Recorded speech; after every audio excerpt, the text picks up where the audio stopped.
nongeye kuguha ikaze kandi nkwifuriza kugubwa neza aho uhereye hose, wowe udahwema kudukurikira kuri channel yacu ndetse yanyu Nathaniel Afiabora, rwose nkwifuriza kugira amahoro y'Imana. Uyu munsi rero nashatse ko nubundi ndaza nsubiza nkuko njya nkunda kubivuga rwose, ngo ni ngombwa ko cyangwa se ni byiza ko munyandikira muri comment hanyuma mukambwira uko mwumva twajya dukora cyangwa se ibyifuzo byanyu, ibibazo ndetse n'inyunganizi. Muri za comment rero umuntu yanyandikiye kuri WhatsApp rwose arambwira ati turifuza ko watubwira impamvu, ese ni iyihe mpamvu ituma umuntu ubushake bwo gutera akabariro cyangwa se gukora imibonano mpuzabitsina bugenda buyoyoka rwose, umuntu akageza igihe ageraho gukora imibonano mpuzabitsina akabifata nk'ibintu rwose bitamurimo, ku buryo rwose ubushake bugeraho bugatangira kugenda bubura. Umuntu rero yanyandikira arambwira ati rwose turagira ngo udufashe uzadusobanurire ikintu gishobora kuba gitera umuntu, umugabo cyangwa se umugore, yagira ubushake buke bwo gutekereza kuba yakora imibonano mpuzabitsina. Muri izo comment rero nshuti zanjye niho twahise dukura icyo kibazo kugira ngo tuze hano tugisubize, twicare mu ishuri twige kugira ngo mu buzima busanzwe tujye tubasha no kugenda tumenya uburyo ku gihe duhuye n'ikibazo cy'ubuzima tumenye n'uburyo twacyitwaramo, kubera ko uba wamaze kumenya ngo ese byatewe n'iyihe mpamvu, bigatuma ubasha kuba wabivamo neza kandi ugakira. Rero niyo mpamvu naje kugira ngo uyu munsi tuvuge impamvu rwose zigera mu 10, impamvu zigera mu 10 zishobora gutuma umuntu, umugabo cyangwa umugore atakaza uburyo cyangwa se abura ubushake bwo gukora imibonano mpuzabitsina. Guhaye ikaze rero kandi ngusaba gukora subscribe, kuko gukora subscribe ni uburyo bwo kwiyandikisha. Uriyandikisha rwose urareba aho hasi, niba utarakora subscribe uyikore, hanyuma ube wiyandikishije n'ibindi biganiro byose tunyuzaho ujye ubasha guhita ubibona mu ba mbere. Kandi ikindi nk'uko nari mbivuze, urandika muri comment, ushobora no kunyura kuri WhatsApp kandi ukatwandikira kuri iyo nomero muba muri kubona, hanyuma ukatwandikira ukatubwira nawe icyifuzo cyawe. Ushobora no kutubaza cyangwa se ukanaduha n'izindi nyunganizi. Ikindi urakora share, usharinge cya kiganiro ugitange mu nshuti zawe.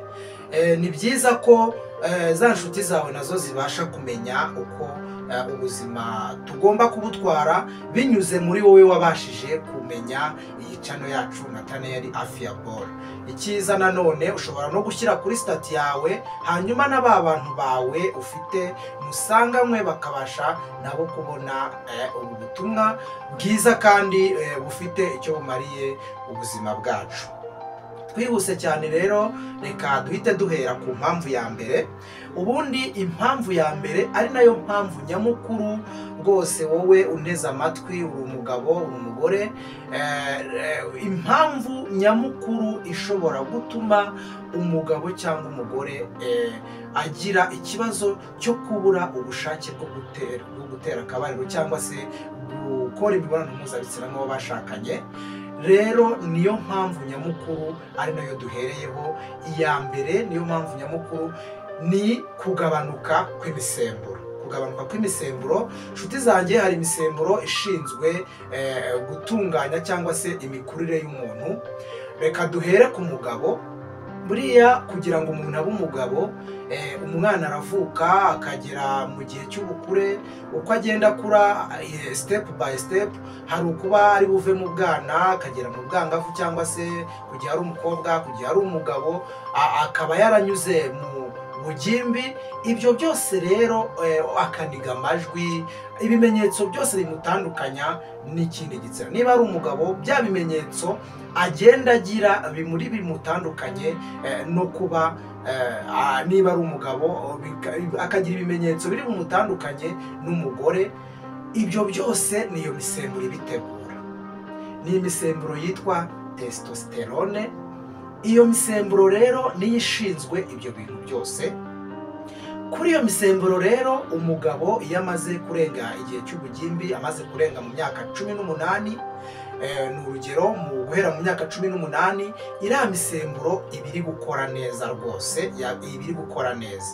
Hanyuma rero iyo yatangiye kugabanuka bitewe n'ibibazo bitandukanye turi bugende tuvuga muri izo mpamvu zishobora gutuma koko habaho ikibazo cyo kubura ubushake bwo gukora imibonano mpuzabitsina n'uwo mwashakanye, bisobanuye yuko ya misemburo yo ihita itangira kugabanuka. Iyo yatangiye kugabanuka nishinzwe kiriya gikorwa, nituma umuntu yiyumvamo ko akeneye gukora imibonano mpuzabitsina kenshi. Ndetse buriya iyo umuntu atangira ubushake bwo gukora imibonano mpuzabitsina bugenda bugabanuka, ni nako iriya misemburo iba itangiye kugenda igabanuka. Ntabwo rero umuntu yagakwiye kubura ubushake hagati y'imyaka 18 kugeza mu myaka nka 45. Umugabo yagakwiye kuba ubwo bushake rwose atabuhendahenda, kubera ko ku gihe ari normal nta kindi kibazo cy'ubuzima afite, yagakwiye kuba iyo misemburo ikimeze neza cyane. Ubwo rero ni nayo mpamvu dusabwa gukurikira kugira ngo twumve, cyane ku bagabo niho twari duhereye. Iriya misemburo yitwa testosterone niyo ishobora kuba yagabanuka, ishobora rero kugabanurwa n'ibindi bibazo bitandukanye, ari nabyo tugiye kuvuga hepfo, kugira ngo nuza no kuba uri bubyumve biraza gutuma umenya ngo ese ibi byatewe n'iki kugira ngo imisemburo yanjye ibe yagabanuka mu by'ukuri. Ku bagore rero nabo bya bimenyetso mu guhera mu bukure bwabo, bya bimenyetso bibatandukanya no kuba ari butandukane n'umugabo, ibimenyetso biri mu butandukanye no kuba atagaragara nk'umugabo, nawe ni imisemburo yitwa oestrogene. Iyo misemburo rero nayo ni y'abagore. Iyo misemburo nayo niyo ituma umugore amera amabere, niyo ituma umugore yagera igihe cyo kuba yajya mu burumbuke. Ibyo byose ni iriya misemburo, niyo ituma umugore yiyumvamo kuba yakenera imibonano mpuzabitsina. Ibyo byose iyo misemburo nayo rero bigenda gutyo, nk'uko nari mbivuze, nawe muri iyo myaka kugeza nibura ageze mu gihe cya menopause, buriya imisemburo ku bagore, iriya misemburo itangira kugabanuka mu gihe umugore amaze gucura cyangwa se amaze kugera mu gihe cya menopause. Nibwo nibura iriya misemburo itangira kugabanuka, n'ubushake bwo gukora imibonano mpuzabitsina ku mugore bugatangira kugenda bugabanuka.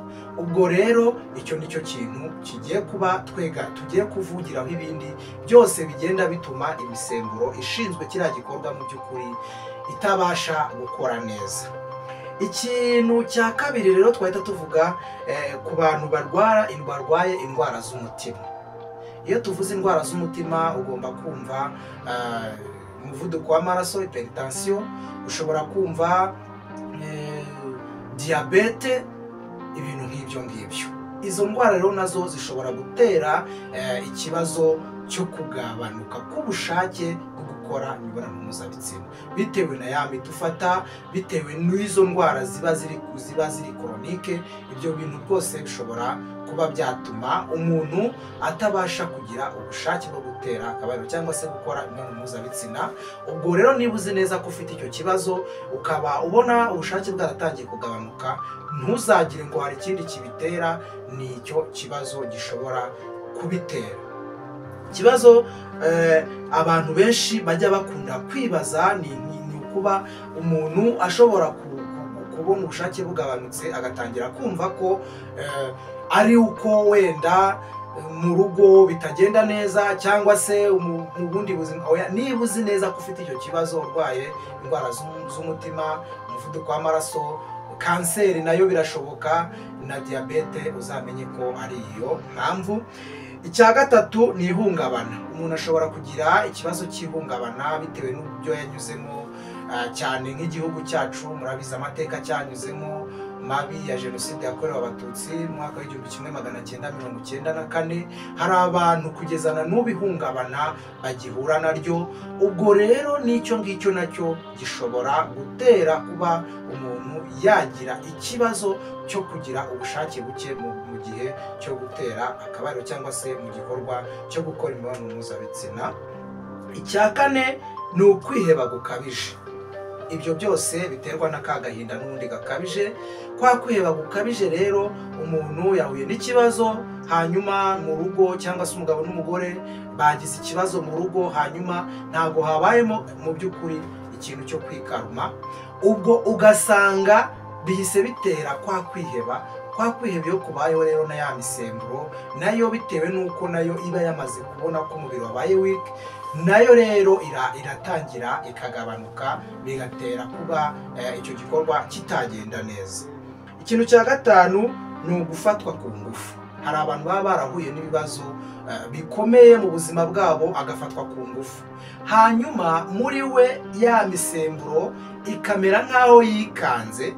Muri kwa kwikanga bikaba byamutera kuba atakongera gutekereza ikintu cyitwa gukora imibonano mpuzabitsina, binyuze kuko yafashwe ku ngufu, ahatirizwa, bituma mu by'ukuri atongera kuba yagira icyo gitekerezo. Icya gatandatu ni divorce. Divorce, gutandukana ku bantu. Umuntu ashobora kuba yari afite nk'ababyeyi be bagakora divorce, nawe agahita yumva muri we acitse intege, avuga ati ubundi mu by'ukuri ubundi ndubaka, ndabyara, ndagira gute ngo bimarire iki? Muri we na ya misemburo igatangira nayo kuwita yikangamo icyo gitekerezo yagize, bigatuma nabyo bitera icyo kibazo. Nk'uko nabivuze byose mwumva ko bigenda bigusha kuri ya misemburo. Icya karindwi ni ingaruka z'imiti. Ingaruka z'imiti, umuntu ashobora kuba yaranyweye imiti itandukanye, imiti ya za diyabete nk'uko twaze tubivuga, imiti y'izi ndwara nyine ziri koronike zidakira, akaba amaze kuyifata igihe kirekire. Biriya nabyo mu by'ukuri bishobora kuba byateza icyo kibazo cyo kugira ubushake buke bwo gutera akabariro cyangwa se gukora imibonano mpuzabitsina.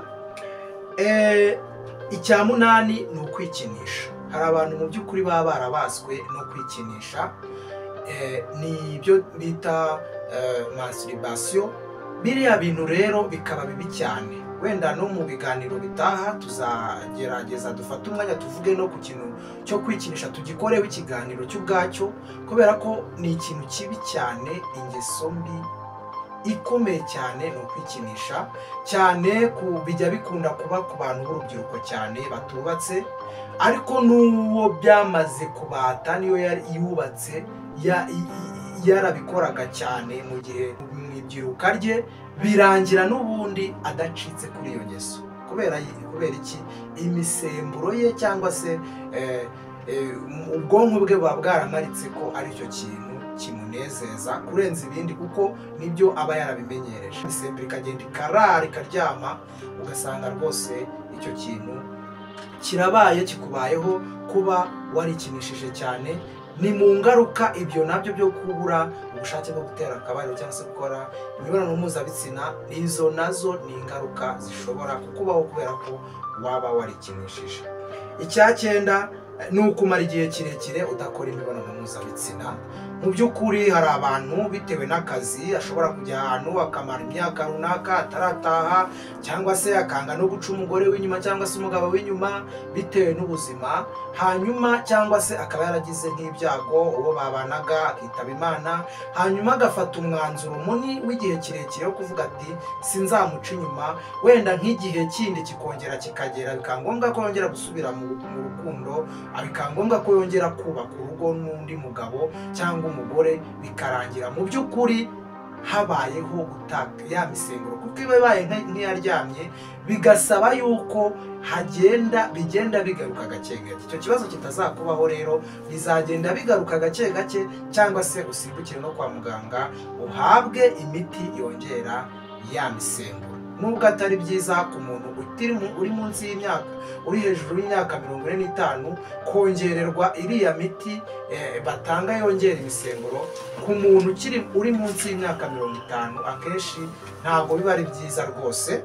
Niba unyumva ibyo ntabwo ari byiza, hari abantu bajya bakoresha n'imiti, iriya miti itandukanye bakoresha ngo kugira ngo babashe kugira ubushake bwo gutera akabariro. Iriya miti ntabwo nayo aba ari myiza, kuko ku bantu bayikoresha igihe kirekire nabo irabangiza, keretse abantu baba baramaze kugeza mu gihe cy'imyaka nibura guhera ku myaka 50 kuzamura. Bariya kenshi nabo iriya miti iba yarakorewe, ntabwo iriya miti iba yarakorewe urubyiruko. Nshuti zanjye, utazumva yuko rwose urakoresha uriya muti kugira ngo ugire ibyo ugufasha gukemura kandi ukiri mu myaka iri hasi ya 50. Hejuru ya 50 iriya miti ushobora kuyikoresha, yongera nyine imbaraga cyangwa se ubushake bwo gutera akabariro, wayikoresha, ariko munsi y'imyaka 50 ntabwo biba ari byiza. Ikindi kandi ushobora kujya utwandikira ukatugisha inama, tukakubwira ubujyanama butandukanye kuko bishobora kuba byagufasha. Icya 10 ni ukuba umuntu arya ibiryo bidafite intungamubiri, indyo nkene. Niba mu by'ukuri n'imirire nayo buriya irakonta, n'imirire irakonta. Niba umugabo ashobora kumara icyumweru nta rubuto na rumwe ariye, ubwo ndavuga imbuto zisanzwe, niba mu bintu wariye nta mavitamine atandukanye uri gufata, mu biganiro twagiye dutambutsa twagiye tuvuga ku bintu bimwe na bimwe bishobora kugufasha, imirire wagenda ukoresha kugira ngo ubashe kuba wagera kuri icyo gikorwa kandi ukagikora neza, no mu rugo ugasanga wubatse neza kubera ko n'icyo gikorwa cyagenze neza. Rwose wenda tuzagenda tunabigarukaho, tugende tuvuga n'imirire umugabo cyangwa umugore yakoresha kugira ngo arusheho kugenda amera neza, n'iriya misemburo irusheho kumera neza, nabyo tuzagenda tubivugaho. Wowe rero tubana kuri iyi channel yacu ndetse yanyu Nathanael Afia Bora, ndagusabye gukora subscribe kuko hazavugirwaho byinshi. Tumaze kuvuga byinshi kandi byamaze kugaragara ko biri gutanga umusaruro mu bantu, kandi turashima ko rwose hari n'abantu bamaze kugira ibibazo bikemuka by'ubuzima binyuze kuri iyi channel yacu. Ni ikintu cyo kwishimirwa cyane kandi ni byiza cyane, bidutera n'imbaraga zo kugumya gukora cyane. Rero ukore subscribe, hanyuma utwandikire muri comment nk'uko twasubije uyu muntu wari watubajije ikibazo avuga ati ese ni iki gitera cyangwa se ni izihe mpamvu zitera kugabanuka k'ubushake bwo gutera akabariro cyangwa se gukora imibonano mpuzabitsina. Yasubijwe rero, hanyuma wowe utarakora subscribe uyikore, hanyuma unatwandikire, ukore share mu yandi magurupe ndetse n'ahandi hatandukanye. Ndabakunda cyane, Imana ibahe umugisha.